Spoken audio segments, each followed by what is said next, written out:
Alhamdulillah, ternyata dia nggak jahat. Jadi gue bisa lepasin ikatan ini. Gue harus nyelamatin orang-orang yang dibawa ke sini. Tapi mereka di mana ya? Gelap banget lagi.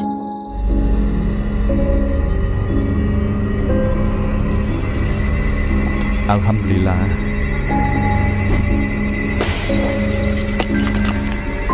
Apaan tuh ya Allah? Apalagi ini?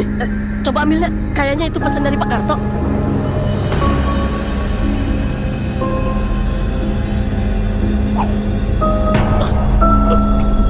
Kita bakal diserang langsung, guys. Dan dia nyuruh kita lari dan sembunyi. Kali ini permainan aku, Bahyo. Aku yang mencari kalian sekarang. Segera lari atau sembunyi. Selamat bermain, Karto. Aku berdiri mematung di kegelapan selasar samping rumah besar ini, meraba gagang kapaku yang mulai terasa dingin terkena embun malam. Tatapanku tertuju tajam pada jendela, atas yang baru saja ditutup, rapat-rapat oleh anak-anak muda itu dari dalam. Dari semua pergerakan, tatis yang kutangkap sejak awal mereka menginjakkan kaki di pekaranganku. Ada satu sosok yang benar-benar menarik perhatianku dan membuat insting berburuku bergejolak tidak tenang. Kayaknya yang bernama Topan itu bukan orang biasa, aku harus lebih hati-hati menghadapi dia. Batinku penuh dengan kewaspadaan yang mendalam. Mengingat bagaimana cara dia memberikan komando dan ketenangannya saat menghadapi teror ranjau besiku tadi. Tatapan matanya tidak mencerminkan ketakutan sama sekali, melainkan sebuah sorot mata penuh pengalaman bertarung yang biasa dimiliki oleh orang-orang keras di jalanan.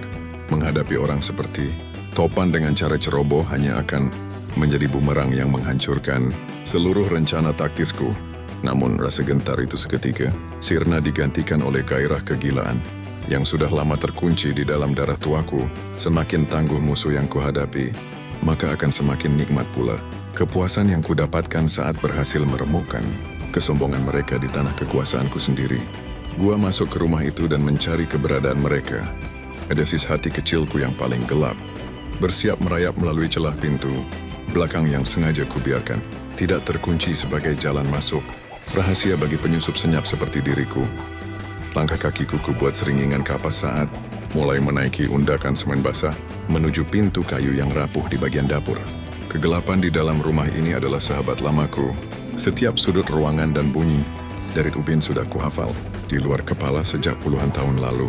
Aku tidak akan langsung mengayunkan kapal ini dari belakang seperti pengecut, melainkan ingin memberikan sebuah tontonan maut yang jauh lebih elegan untuk menghormati ketangguhan mental yang ditunjukkan oleh si Topan.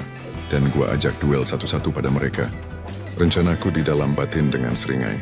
Licik yang kembali terkembang, lebar menembus pekatnya koridor rumah. Menyerang mereka sekaligus dalam satu waktu hanya akan membuat situasi menjadi kacau dan mengurangi estetika dari permainan kucing-kucingan yang sudah kurancang dengan rapi ini. Aku ingin melihat bagaimana mental kawan-kawannya runtuh satu demi satu saat menyaksikan satu persatu dari mereka tumbang di hadapan kapak baja milikku. Permainan psikologis ini akan jauh lebih menarik jika aku memberikan mereka sebuah harapan palsu yang sengaja ditiupkan untuk memicu keberanian sesaat di dalam dada mereka. Kalau mereka menang, aku kasih hadiah. Bisik suara hatiku dipenuhi dengan kelicikan yang tak berdasar, membayangkan raut wajah penuh harap dari anak-anak muda itu. Hadiah kepalsuan berupa kebebasan. Semua itu hanyalah umpan manis agar mereka mau maju satu lawan satu denganku, tanpa perlu melarikan diri keluar. Pekarangan, bapak dan ibuku yang berada di ruang bawah tanah pasti akan sangat bangga melihat bagaimana anak laki-lakinya ini menguliti nyawa para pengganggu dengan cara yang sangat taktis dan terorganisir.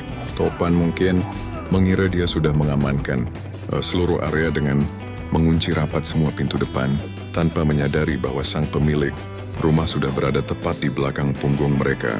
Ruangan tengah yang gelap ini akan segera menjadi saksi bisu dari arena pembantaian yang sesungguhnya. Aku meraba permukaan dinding semen yang lembab, merasakan getaran langkah kaki panik dari arah ruang tengah yang menandakan bahwa mereka sedang sibuk memasang jebakan darurat. Sungguh sebuah usaha yang sia-sia dan menggemaskan dari sekumpulan tikus kecil yang sedang mencoba melawan takdir mautnya sendiri. Tak peduli seberapa cerdik jebakan yang sedang dirancang oleh Topan, keunggulan medan dan kegelapan, malam ini sepenuhnya tetap berada di bawah kendali mutlakku. sambil mengetatkan kembali cengkeraman jemariku pada gagang kayu kapak. Aku menarik napas panjang, menikmati aroma ketakutan yang mulai menguar di udara rumah tua ini. Waktu bermain-main sudah selesai, dan Fajar tidak akan pernah menyapa mereka yang berani menantang eksistensi keluarga. Karto di tanah ini. Dengan langkah senyap yang mematikan, aku melangkah keluar dari bayangan dapur menuju ruang tengah, bersiap menawarkan duel berdarah yang akan mengakhiri seluruh kewarasan mereka. Malam ini juga.